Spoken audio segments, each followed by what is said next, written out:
Good afternoon, Lisa. Good afternoon, Andrew. We must apologise, mustn't we? Yes, we must. We didn't do a video on Wednesday, and we're sorry, but it was just too hot. It was so hot, wasn't it? Shall I fan you? Well, you can. It's a bit late now. It's cooled down a bit now, so... Yes, so no are you being served, but we will return. We'll return to that next week. To that. We're just, we're giving you a week off. Well, there was a week's break in that season of Are You Being We Served. just did it at the wrong place. So anyway, Doctor Who, Enlightenment Part Two. And I don't think I asked you last time. Right. Do you actually remember seeing this on the telly? Oh, I hate it when you ask me that, because I say no, and then you sort of look at me as though I'm awful. Well, I'm just asking. I don't think so. The only one I have a really strong Peter Davison story, I have a really strong memory of watching at the time, is The Visitation. Yeah. Because of the Great Fire Alarms and stuff. But that was repeated. I probably did, but I'm not going to say for sure I did. Because were you out as a fan in 1983? Well, I was 11 in 1983, so I wasn't ashamed of being a fan. Did people know you were a Doctor Who? As far as I can remember, yeah, because we used to play Doctor Who. Because by this point, I didn't really have anybody to talk to about Doctor Who. Aww. I was all on my Todd. Aww. So. Actually, yes, I was. What time of the year is this? Spring '83. Right. So I was still at junior school at this point. I wouldn't go up to big school until September. Right. But when I went up to big school, I was told by one of the boys in my class, because I had a Doctor Who book that I was reading until the class started, that I couldn't be a Doctor Who fan because I was, quote, a girl. Right. Okay. So yes, I was out about being a Doctor Who fan, and I just in case anybody's wondering, I looked at him and ignored him. Yeah. Because. But by this point, I was very much in the TARDIS closet. So I if people even mentioned Doctor Who, I wouldn't chip in at all. I wouldn't go, I liked it. I was hiding my light under a bushel. Oh, that's a shame. But a year later, I joined the DWAS, and you were more. And I'd be into a whole new world.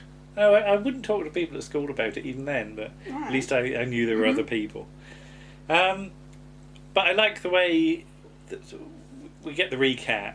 Yeah. And the bit about pressing buttons, it just seems to be, that'll do. I've pressed some buttons, that's enough. And it always annoys me. Where's the logic in your pressing of buttons? There needs to be a reason for it. Tegan feels seasick. Yes. Do you suffer from that at all? I've never been really. No, I didn't get seasick because we went on.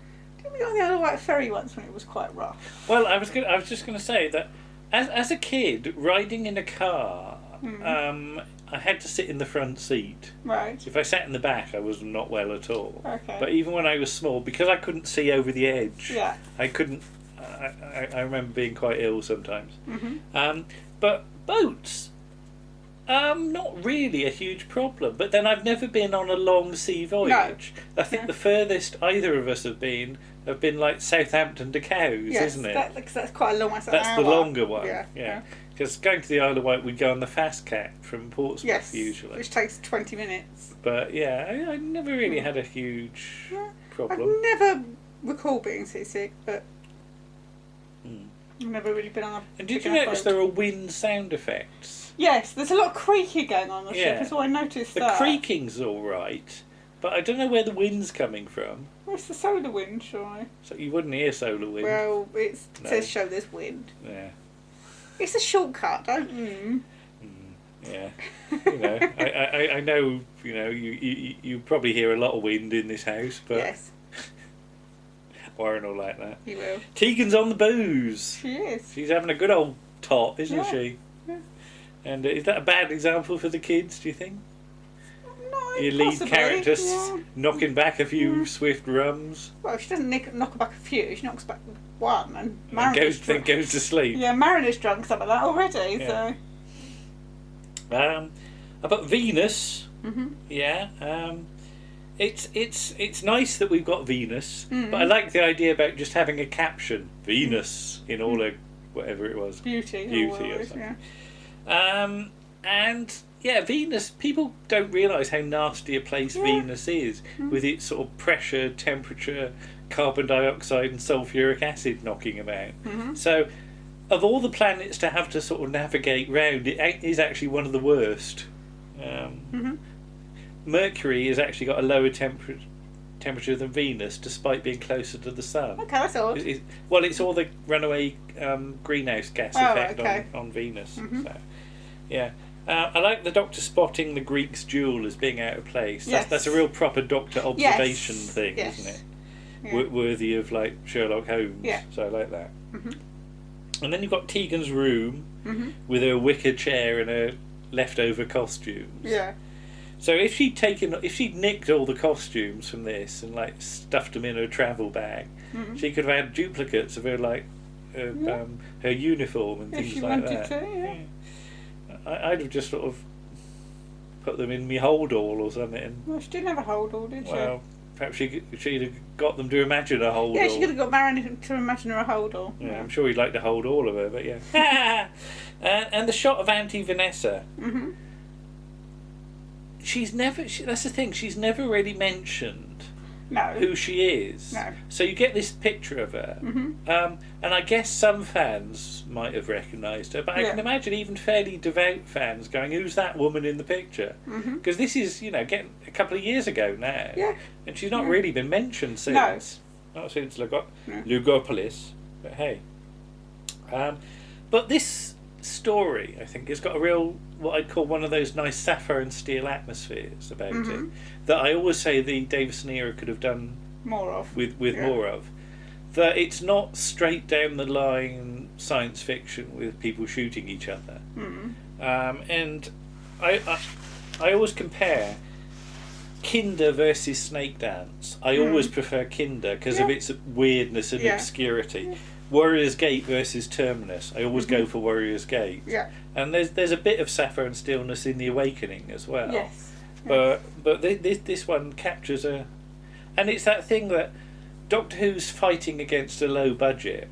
So perhaps doing a few more weird stories that don't necessarily have to be hugely expensive might have not been a bad idea, rather than going for lots of sort of fighty action things. I mean, I love Earthshock. Yes. But I think Warriors of the Deep sort of does show a bit that maybe you shouldn't keep going down that line if you can't pull everything off. Yeah. So yeah. But yeah, I mean, this story has got a nice atmosphere, and I think it is because of the sort of faux period setting, because it's Stryker's ship is sort of Edwardian. Like the BBC can do that really easily. You're playing with historical imagery. Yes. Not necessarily doing a story in history. But they can use historical elements, which the BBC is obviously always very good at. So yeah, please if you had, if I had to, if I was in charge of the Davison era,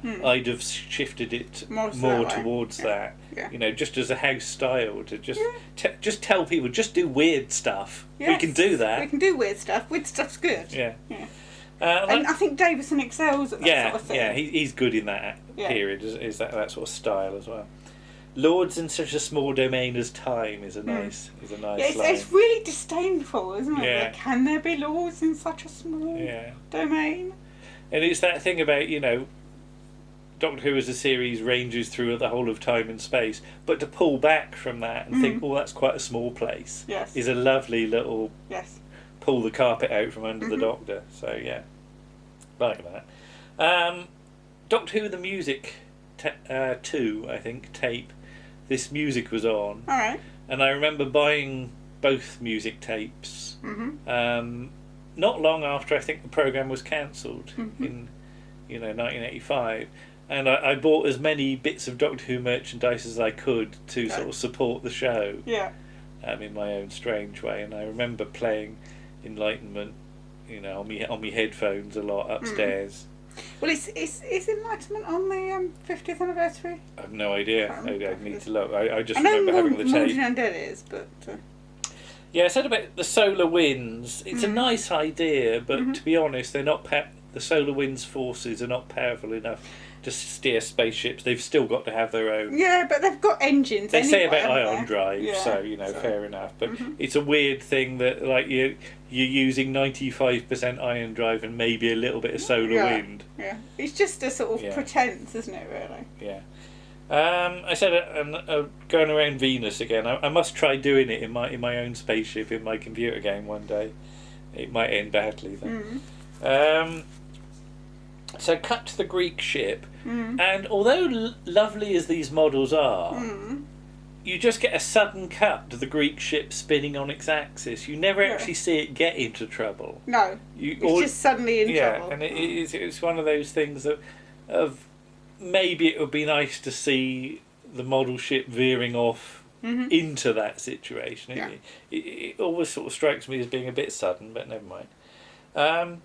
Why are the Eternals not suspicious about it doing that? Because the Doctor immediately is. Yeah. But is it to indicate that the Eternals just have no thought process? They have no imagination. Yeah. No, they get all their thoughts and imagination from us, from the ephemerals. They just exist. Yeah. They don't live. That's what the Doctor says, don't they? Yeah. Doesn't he, rather? Yeah. So to have any kind of life, they have to have other minds to feed on. They're like parasites, aren't they? That's the word he uses. Yeah. The whole thing about the scripting process, and I don't think we as fans necessarily appreciate it. How long it takes. Although we've got transmission in spring of 1983, the scripts are actually late 1981. Yeah. Yeah. So you've got the best part of 18 months between scripts and getting it on the telly. So we think of Enlightenment as 1983. Eric Saywood thinks of it as 1981. Yeah. And I can understand that, because doing a podcast on a monthly basis, you've got to schedule some time in advance to hit those schedules. And we do. And we try our best. Yes. So, but sometimes it changes. We have a bit more flexibility than the Doctor Who team did. Because if something goes wrong with that process, you really are scrabbling around, aren't you? Yeah. So, and I like the Dr. Keith Barron thing, their sort of standoff scene. And it does remind me of the Dr. Cyber Leader thing in Earthshock. Yeah, there is that thing about that you're looking at sort of life from two very different angles. Yeah. So I like that. Yeah, I think to me, thinking about it, the Eternals they're like, in a way, they're like sort of rich people. Yeah. Who just play with other people's lives. Yeah, and it's of no consequence. And it's of no consequence that the fact, because Tegan makes the point after the Greek ship has exploded. Yeah. About them being killed. Yeah. The crew are killed. The Eternals just. But they don't care about the crew. But they don't care about the crew, no, because they're just ephemerals. But I like Davison's little discovery that for a moment Keith Barron doesn't know what he's thinking. Yes. So they're not all powerful. No. And that's good, because all powerful beings are extremely boring. They are boring, yes. That's why I never liked Superman. You got no drama. Turlo's crystal, I've never said this, Turlo holding his crystal, it's one of those things that as a kid you could play at home. And I know that because in Paul's Sutton Park series, Kerry, I think, who was one of his sort of regular actors. I never met him, but they did a lot of stuff at university together. He had one of those square, I think it was orange, transparent plastic pencil sharpeners. All right, yeah. And he would hold it in his hand and he would talk to it and he would get instructions. And I know that's based on Turlo's crystal. There's also a lot of the way that the reason it's held like that is to stop the wire from being on show, isn't it? And the fact that it gets really hot as well. Really occasionally Mark Strickson used to drop it and go, "Oh, because it would get too hot. It was really hot. I think it was run off of a car battery. I think it was, so it would get incredibly hot. I know. The line, "You're not like any ephemeral I've ever met before." Well, that's a chat up line and a half, isn't it? Yes. Yeah, bless him, Mariner. He's trying his best. Yeah, but, is he? Yeah. And I put, surely not. He must have met somebody. Yeah. And Valentine Doyle doing his best. Oh, God. Yeah. He can't do sinister laughing. That's not OTT, can he? But I wonder how much of that is him being told to do it. Because I know Anthony Ainley used to say he'd rather not do all that laughter stuff, and he'd be a bit more subtle. But I think how true this is, but he did used to say that those instructions came from other people. From JNT. Yeah. And be honest, they came from JNT. Well, that's what Anthony Ainley says. Yes. We can only report what we've heard. I like Tegan's teddy bear as well. She should have had that. Yeah. Because I don't know what happened to her teddy bear in real life. She'd probably never seen it. Still in Australia, isn't it? Yeah. Did it come over with her to the UK? Lives in her bedroom in Australia. Yeah. So she should have. She should have definitely had it. Because is it who picks it up? Is it Turlo? It's Turlo, yeah. And I thought she should have had it. Yeah. You would, wouldn't you? I would have definitely taken it, yes. Okay. I have numerous teddy bears. I'm just trying to get this back to how would a real person react. Yeah. Numerous teddy bears. Yeah. And this whole thing about it starts off as the Enlighteners and then becomes Enlightenment. Both of which are still fairly nebulous titles. Yes. And it is that thing in the sort of Davison era, especially, that the titles. We've gone away from things like the Ambassadors of Death and Terror of the Zygons. Which tells you what's going to happen, really. To Enlightenment or Terminus. Yeah. And, it's a silly title, but, the spaceships is, That's a bit boring. It's a bit boring, but I don't know. What do you think? Go on then. Okay. Insert shot of Stryker just having a sip of his wine and looking smug. Yes. When he hears about the TARDIS. Yeah. So just like, what does he know? The TARDIS gone is a real old favourite, isn't it? Yeah. And I've just stashed it somewhere. And this goes back to like the end of part 1 of the Web Planet, for God's sake. My ship, my TARDIS. Resistance is futile this week. Sometimes it's other things, isn't it? Resistance is useless, or resistance is inadvisable. Inadvisable. Okay. And people up for Stryker. We'd said about Peter Sallis. Peter Sallis. Yeah. But Michael Jaston. Interesting. Nigel Hawthorne. Nigel Hawthorne would have been superb. You know how much I want Nigel Hawthorne to have been in Doctor Who. There are a few people that are on my list of, why were they never on Doctor Who? And Nigel Hawthorne is very much on that list. Somebody else that, for me, is Harry H. Corbett. In the 60s. Yeah. I would have loved to have seen him in Doctor Who. Have you got any people that never did Doctor Who that should have done? I've got people now that I want to do Doctor Who. Go on then. Oh God, I've forgotten his name. I'm gonna have to come back to you on that when I remember his name. Well, what's he done? Sorry, he's been in loads of things. He was in with the man that's been in loads of things. Yeah, we should have him. Yeah. Shut up! I just forgot his. I'm sorry, you put me on the spot and I've forgotten his name temporarily. And I've got nice film sequences on deck. And just going up top just opens out the story. Yeah, it does. So much. What does Keith Barron desire most? He ain't saying. No, life. Is it like a 16mm copy of The Feast of Stephen or something like that? I would assume he wants to be. God, it's going to sound odd, but not real. But he wants to have a proper life. He wants life. The universe and everything. Now, you're going to laugh at me. Now. Okay. But I've said about my space game a few times. But we're up on deck. Yeah. And in the background are stars. And you know what they say about sort of BBC historical productions? They try and get every single detail of costume and set design and glasses and everything, tables right for the period. They will research it, to the nth degree. I don't always get it right, but we have gone up top to a starfield location. You're going to tell me the stars are wrong. And I bet all somebody's done is going, stick some stars up. I bet you nobody ever even considered looking at the stars. Looking at the actual viewpoint of stars you'd get from near Venus. No way did anybody ever do. And that's the interesting thing, that you can... The difference between history and science. So that's what Andrew Cartmel always says. Yeah. Is that if you do a historical... And they'll get it right. And they'll get it right. You do something in the future and they just do some stick sort some tinfoil and flashing lights on it. Because nobody can be asked to do it right. No.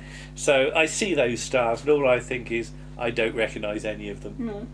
just stars. Yeah. I mean, now they do. Now they try and make stuff look. But even the adventure game gets stars better than this. Yeah, but that's got Patrick Dowling, who's obsessive about that sort of stuff. It's got the Pleiades right. It's got the right photo, for God's sake. And that's for kids on BBC Two at 6 o'clock. Anyway. Paul Ritter, that's it, I think. Sorry. Oh, is it? Yeah, Who's Paul Ritter? He's in Friday Night Dinner. Right. And he's in the We're Doomed thing. The thing about Dad's Army is Jimmy Perry. That is weird, because my next line is "We're doomed." Yeah. Sure. Dad's Army. Yeah. I actually wrote that. Were you waiting for Turlo to say it? I was just We're doomed. The whole thing about Turlo, you are doomed, boy. You are doomed. Turlo, we're doomed.